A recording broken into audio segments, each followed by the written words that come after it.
Hi, everyone, and welcome to The Shot with Cosmos, where we all take a shot and tell a story about astronomy or the night sky or even the universe. Something related.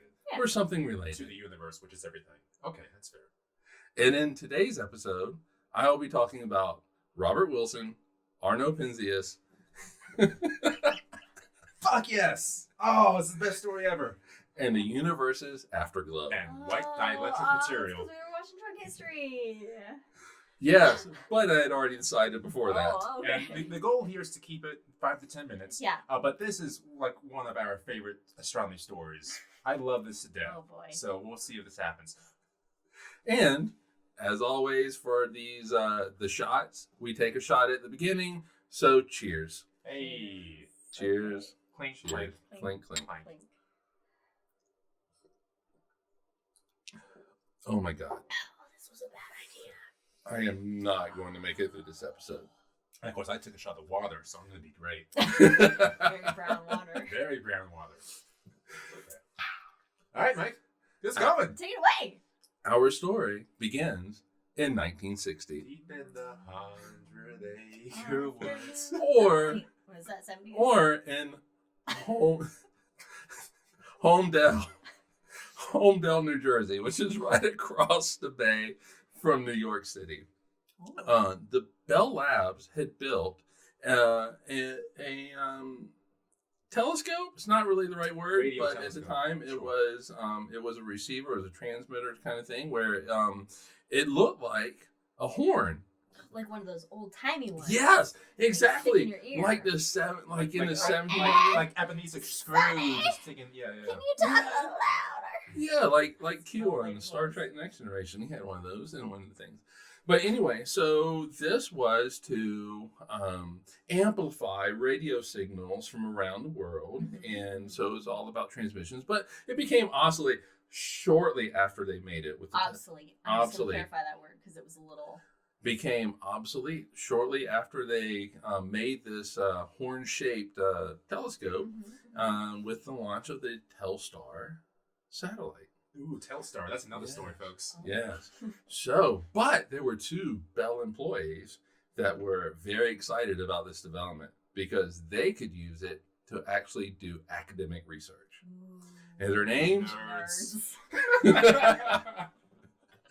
And their names were Robert Wilson and Arno Penzias. Oh, two Arno names. Penzias Love is a those great names. Yes. And so he was German, by the way. Oh.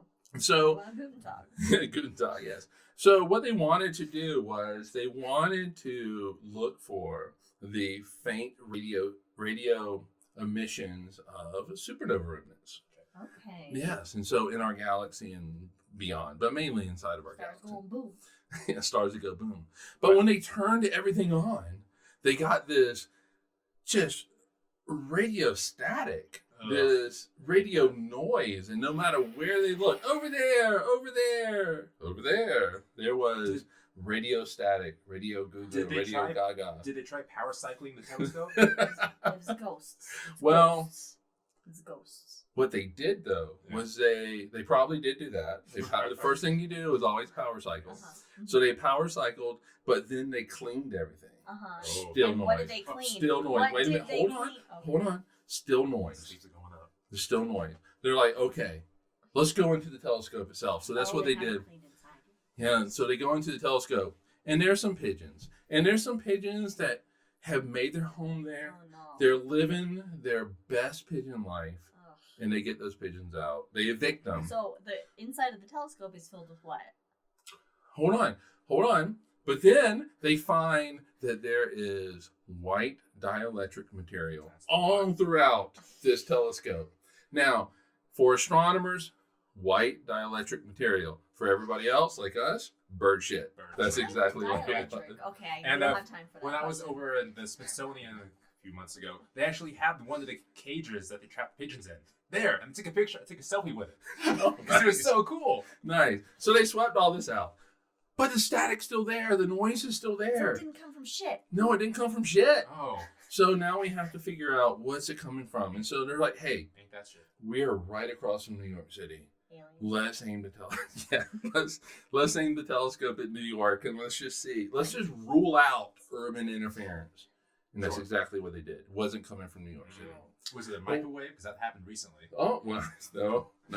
Someone's Did they putting a have those burrito? back in 1960? But anyway, No. oh, not is 60, it not 60. from the solar system? They ruled out all solar system objects. That's cool. Is it Wow. is it from the galaxy itself? Ooh. No, it's not. Is it from this 1962 nuclear explosion that we set off Sure, yeah. above some island somewhere? No. Bikini Atoll? Is it perhaps from a galaxy far, far away? No. Oh, not even that. Wow. Nothing they did Uh-huh. actually ruled out where this radiation was coming from. Yeah. And so they're like, oh my God, what the fuck is going on? What the hell's going on with this?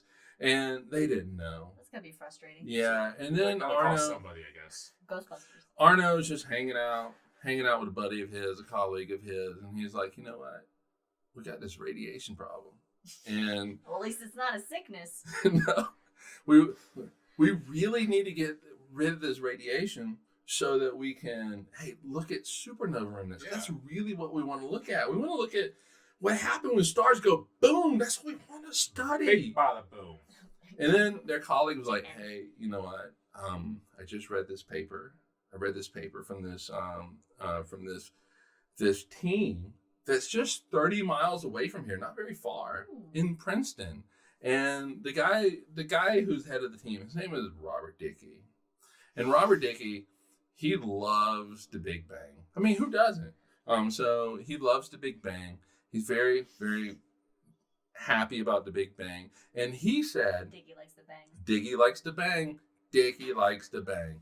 And he said that after the universe went boom, it expanded and cooled down, but there's an afterglow, and it should be in the microwave range. Yeah.